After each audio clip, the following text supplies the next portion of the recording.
আগের কথা, রাজহাঁসের একটা দল জঙ্গলের ধারে একটা নদীতে বসবাস করত। সেই দলের বেশিরভাগ হাঁসই অবান্তর কথাবার্তা বলতো।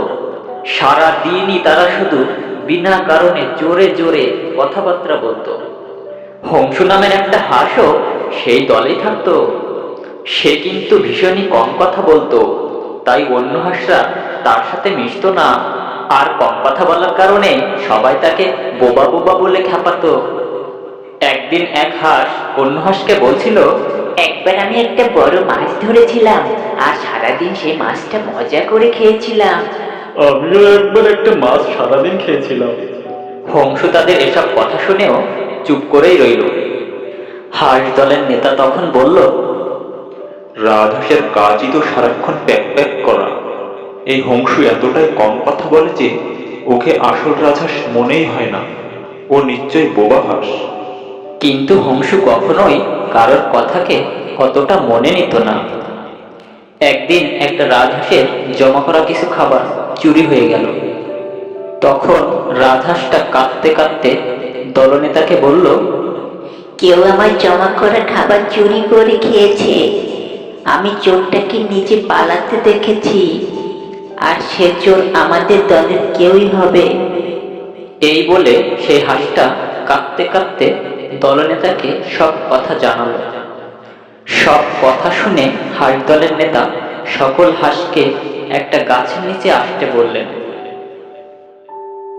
যখন সব হাঁসেরা গাছের নিচে আসলো, তখন দলনেতা তাদের বললেন, কেউ এই হাঁসের জমা করা খাবার চুরি করে খেয়েছে, আর চোর আমাদের দলের কেউ।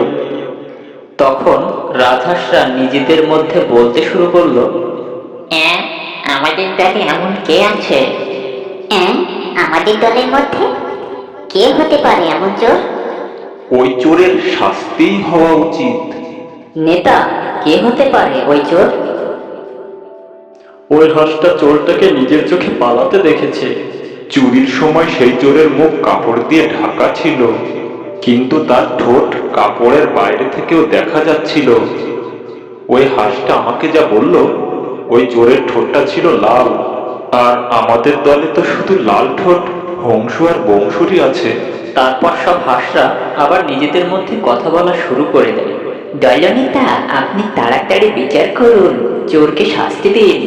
এরকম কাজ হয়তো হংসুই করে থাকবে। প্যাক প্যাক, এমনিতেও ও সবসময় চুপ করে থাকে। এটা কোনো বোবা রাজহাঁসই করে থাকবে। আসল রাজহাঁস কখনোই চুরি করতে পারে না। দলের সবার মনোভাব দেখে হাঁস দলের নেতা চিন্তায় পড়ে গেলেন। হঠাৎ করে তার মাথায় একটা বুদ্ধি আসলো এবং তিনি বললেন, তোমাদের দুইজনের মধ্যে খাবার কে চুরি করে খেয়েছে আমি বিচার করার আগে বলে দাও। আর তা না হলে আমি যদি বিচার করে বের করি চোরকে, তাহলে কিন্তু তাকে কঠিন শাস্তি দেওয়া হবে। কিন্তু হংসু আর বংশু দুজনের কেউই কথা বলল না। তখন দলনেতা আরো চিন্তায় পড়ে গেলেন। এদের দুজনকে আমরা মেরে ফেলি। তখন বংশু ঘাবড়ে গিয়ে বলল, খাবার আমি চুরি করে খেয়েছি, হংসু নির্দোষ। তখন দলপতি ঠিক করলো বংশকে শাস্তি দেবে। তখন পাশ থেকে হংস বলে উঠল, আমরা বংশকে মাফ করে দিই, যেহেতু ও সত্যি কথা বলেছে আর নিজের ভুল বুঝতে পেরেছে। আমাদের উচিত বংশকে মাফ করে দেওয়া।